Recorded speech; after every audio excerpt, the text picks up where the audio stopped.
Coach Corey Wayne, and this is my video coaching newsletter. And the topic of this newsletter is going to be, I don't believe in romantic love. Got an email here from a viewer. He actually said that in his email. He says, hi there. I appreciate your emails and your articles, and I think they help a lot of really young people, but not me.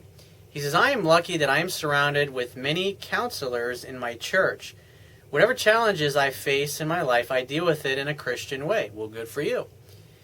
He says, say for example, I argue with my friends. I don't simply develop hate or let it go. I carry the consequences and try to re-counsel for the better relationship.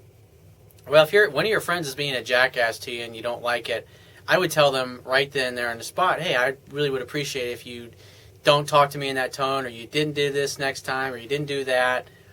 And if people continue to do those things after you've asked them not to, then me personally, at this point in my life, I just simply invite them to spend their time hanging out with somebody else. He says, I don't agree when you say you must be who you are, what you should be is not important. Who you are and what you are doing defines who you should be in the future. Well, the whole point of that quote means you must be who you are, what you should be is not important. In other words, you got to follow your heart, your curiosity, and your intuition. If you really, truly want to be fulfilled in life, you got to learn to listen to your heart and trust your feelings.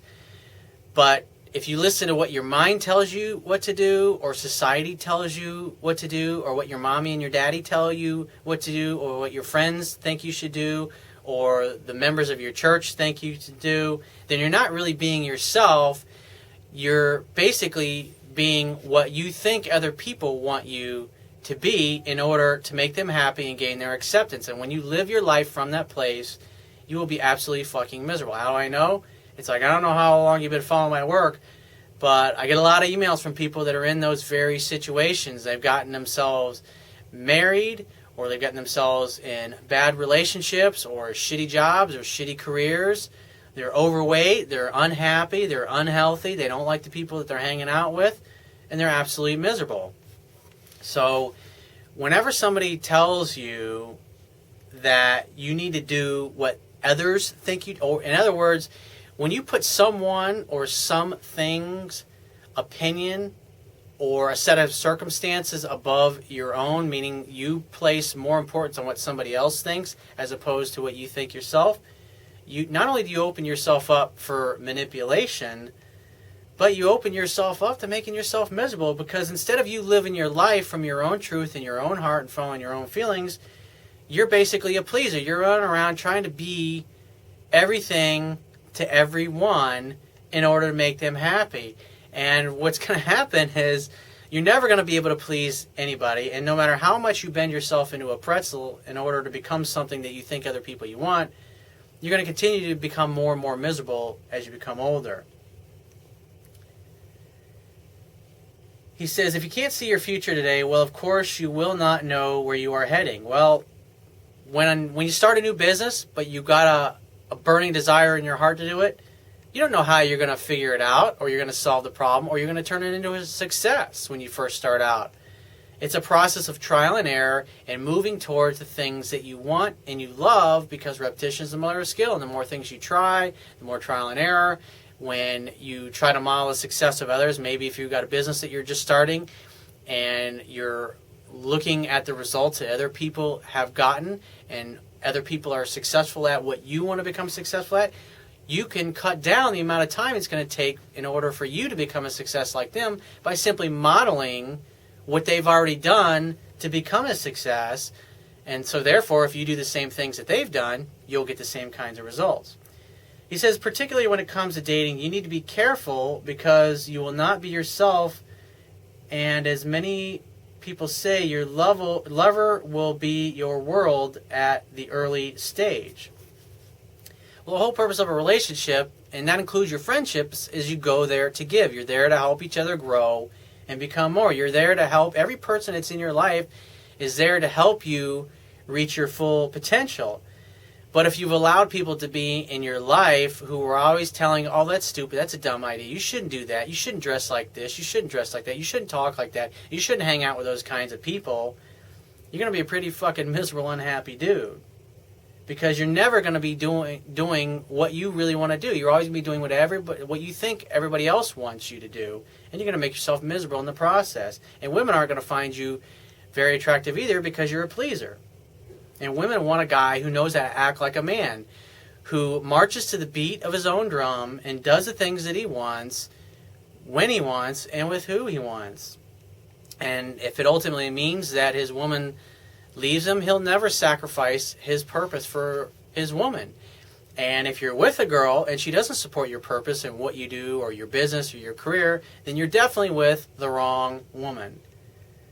He says, as you mentioned, decision making is very critical and needs a lot of courage. He said, personally, I don't believe in romantic love. It's like, dude, I feel sorry for you.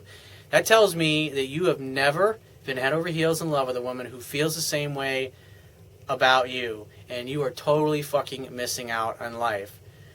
Because having sex with a woman versus making love to a woman who you feel like is your soulmate and who feels the same way about you, it's like me trying to describe to you what a rose looks and smells like, and you've never smelled one and never seen one in your life. It's absolutely impossible. The only way you can really know how magnificent and spectacular it is for you to experience that yourself. But with your attitude towards things, because you're older, and it's like that's what happens with people as they get older.